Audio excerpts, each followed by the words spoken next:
The galactic battlefield was a sprawling tapestry of chaos, a cacophony of light and destruction that stretched across the void.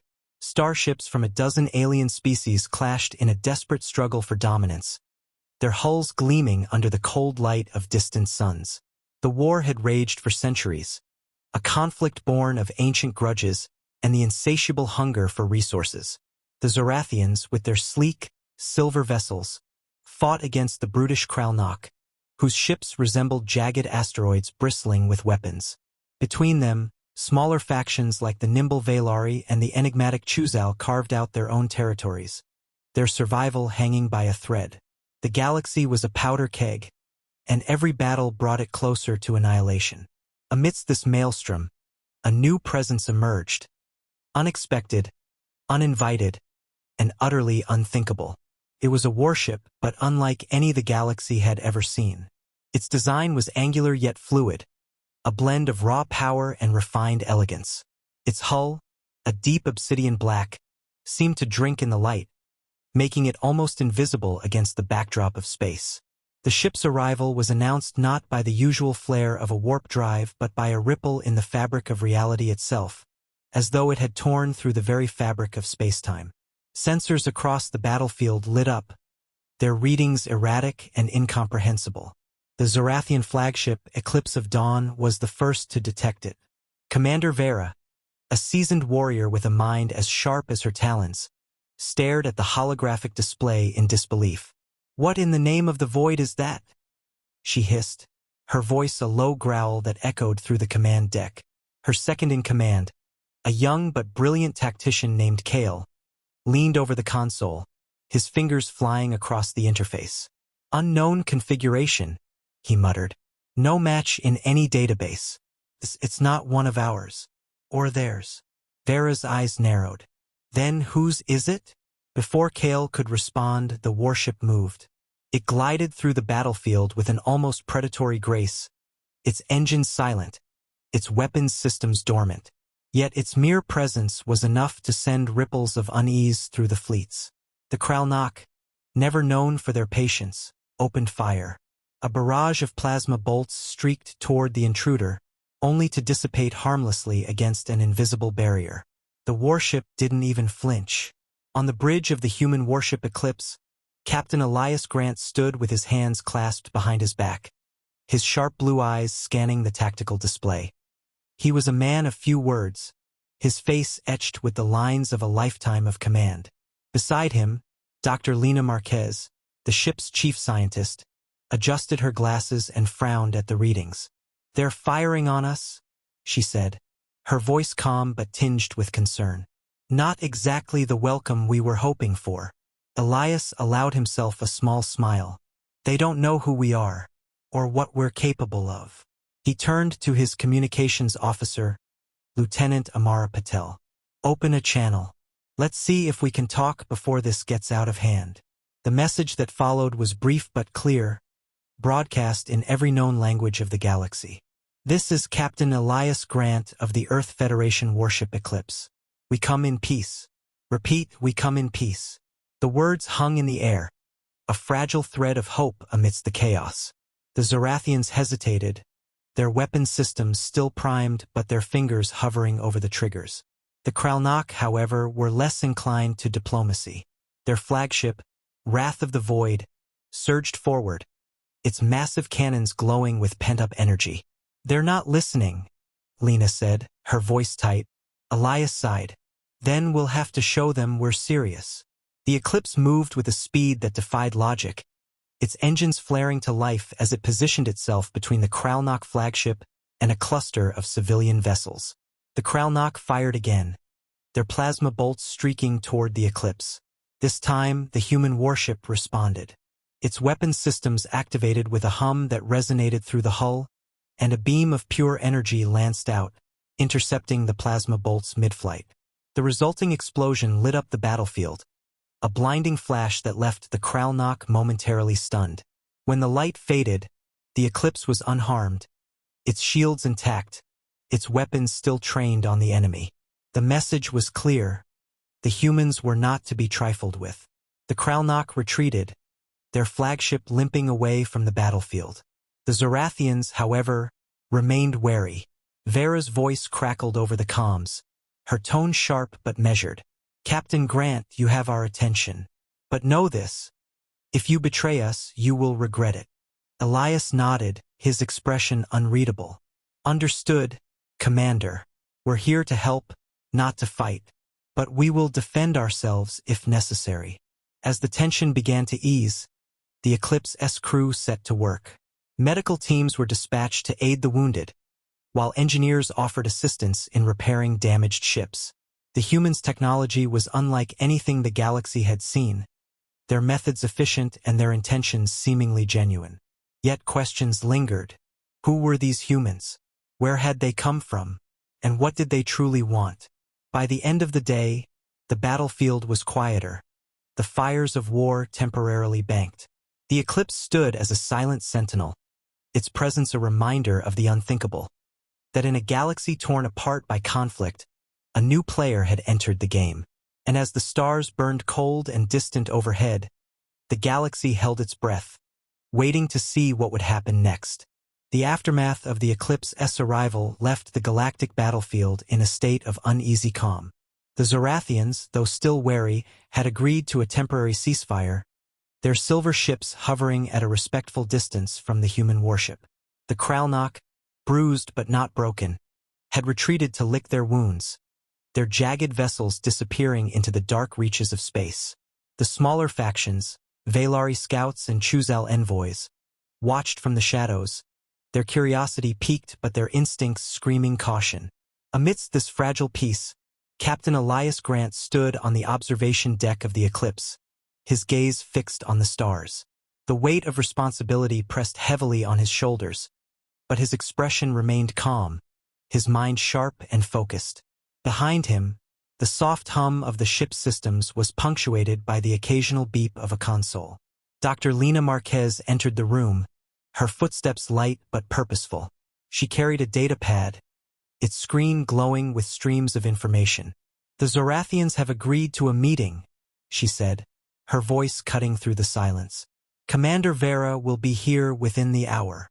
Elias nodded, his eyes still on the stars. "Good. We need to make this count. If we're going to stop this war, we'll need their cooperation."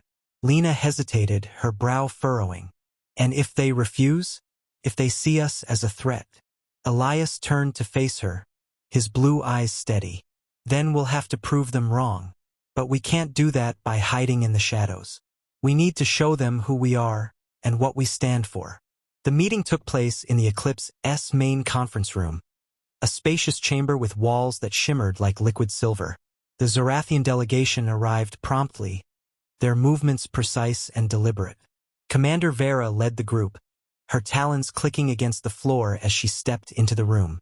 Her eyes, sharp and calculating, swept over the human crew before settling on Elias. "Captain Grant," she said, her voice cool but not hostile. "You have our attention. Now what is it you want?" Elias gestured to the table, where a holographic display of the galaxy flickered to life. "We want to end this war," he said simply. "But we can't do it alone. We need your help."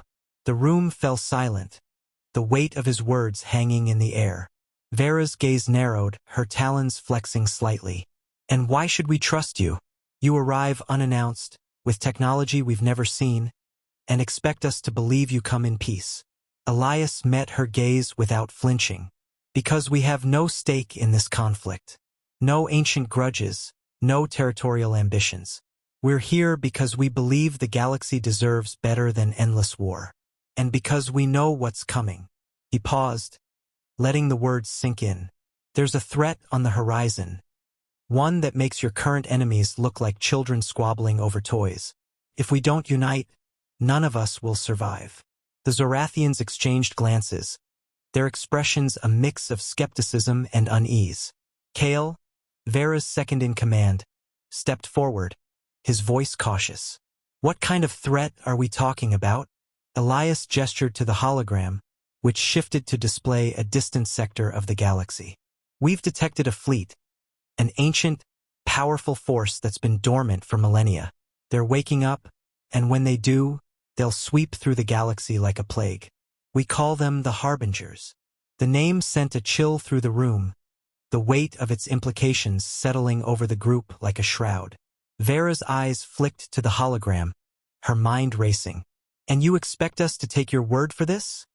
she asked, her tone sharp. Elias shook his head. "No, we'll show you, but we need your help to prepare. If we're going to stand a chance against the Harbingers, we'll need every ship, every weapon, every mind we can muster." The room fell silent again, the tension palpable. Finally, Vera nodded, her decision made. "Very well, Captain Grant. We'll work with you, for now. But if you betray us, if this is some kind of trick—" She didn't finish the sentence, but the threat was clear. Over the following weeks, the eclipse became a hub of activity. Zorathian engineers worked alongside human technicians, their combined expertise yielding remarkable results. The Valari, drawn by rumors of the Alliance, sent envoys to offer their support, their nimble ships adding a new dimension to the growing fleet. Even the Chuzal, enigmatic and reclusive, emerged from the shadows to share their knowledge of ancient technologies. The galaxy, so long divided, was beginning to come together, but the road ahead was far from smooth. Cultural clashes were inevitable. The Zorathians, proud and hierarchical, chafed at the humans' more egalitarian approach. The Valari, with their love of freedom and independence, struggled to adapt to the strict discipline of military life. And the Chuzal, their motives inscrutable, often seemed to operate on a completely different wavelength. Yet through it all, Elias remained a steadying presence, his calm demeanor and unwavering resolve earning the respect of even the most skeptical allies. One evening, as the fleet prepared for its first joint mission, Lena found Elias on the observation deck once more. The stars outside were a sea of light, their brilliance undimmed by the darkness of space. "Do you think we can really do this?" she asked, her voice soft. Elias didn't answer immediately, his gaze fixed on the horizon. "We have to," he said finally.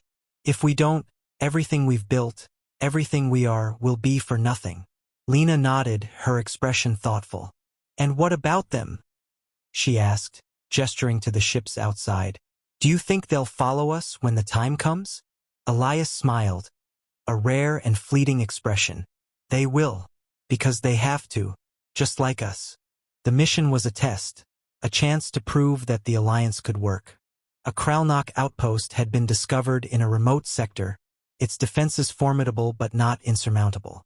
The plan was simple, a coordinated assault, with each faction playing to its strengths. The Zorathians would lead the charge, their silver ships cutting through the enemy's defenses like a blade. The Valari would provide support, their nimble vessels darting in and out of the fray. And the Eclipse would serve as the backbone of the operation, its advanced technology and firepower ensuring victory. The battle was fierce, the Kralnok fighting with the ferocity of cornered animals. But the Alliance held firm, their coordination and determination turning the tide. When the dust settled, the outpost was theirs, its defenses shattered and its forces routed. The victory was a turning point, a proof of concept that the Alliance could work. But it was also a reminder of the challenges ahead. The Harbingers were still out there, their shadow looming ever larger on the horizon. As the fleet returned to the Eclipse, Elias stood on the bridge, his eyes scanning the stars. The road ahead was long, and the stakes were higher than ever. But for the first time in centuries, the galaxy had hope. And as the Eclipse's engines hummed softly in the background, Elias allowed himself a moment of quiet satisfaction. They had taken the first step. Now they had to keep moving forward. The fate of the galaxy depended on it. The Alliance's victory at the Kralnok outpost was a spark that ignited a fragile hope across the galaxy. Word spread quickly, carried by the whispers of traders, the transmissions of scouts, and the quiet conversations of those who had long given up on peace. The Eclipse became a symbol of unity, its obsidian hull a beacon in the darkness. Yet, as the fleet regrouped and prepared for the next phase of their mission, the shadow of the Harbingers loomed ever larger. Captain Elias Grant stood on the bridge, his hands clasped behind his back. his gaze fixed on the holographic display that showed the distant sector where the ancient threat was stirring. The weight of what lay ahead pressed heavily on him, but his resolve remained unshaken. Dr. Lena Marquez entered the bridge, her expression tense but focused. She carried a data pad, its screen filled with streams of information. "We've intercepted another signal," she said, her voice low but urgent. "It's faint, but it matches the patterns we've been tracking. The harbingers are on the move." Elias turned to face her, his blue eyes sharp. "How long do we have?" Lena hesitated, her fingers tightening around the data pad. "Days, maybe less. Their fleet is massive, Elias. Bigger than anything we've ever seen." He nodded, his jaw tightening. "Then we'll have to be ready. Call the council. It's time."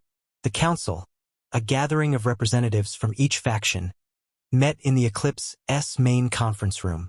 The atmosphere was tense, the air thick with the weight of impending doom.